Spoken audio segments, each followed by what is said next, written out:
يا صباح الخير، يا صباح الفل والياسمين على كل المشاهدين. ست الحبايب يا حبايب، ست الحبايب بنشكر كل حبايبي جوا مصر وبره مصر، وبنقول لكل حبايبي رمضان على الأبواب. كل سنة وانتم طيبين، كل سنة وأولادكم طيبة، كل سنة وأسرتكم طيبة يا رب، وتكونوا في الزيادة انتم وأولادي وأحفادي وأمة محمد أجمعين. النهاردة ست الحبايب عاملة هريسة الفلفل.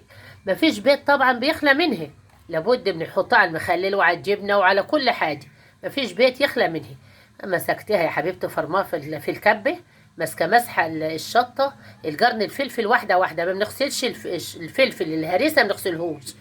ودي هريسه ودي هريسه ايه؟ هريسه الشطه. ودي بقى عامله البرطمان دي جميل، دي للسمك. حاطه له الكمون يا حبايبي يا نور عيني، وحاطه له التوم وفرماه برضو بالكمون وبالتوم، وحاطه له الملح عشان دي تحشي سمك، تحشي برنجاني حاجه. يا حبيبتي يا نور عيني، إن وصلت لغايه كده خلي بالك من اللايك بتاع ست الحبايب يا حبايب.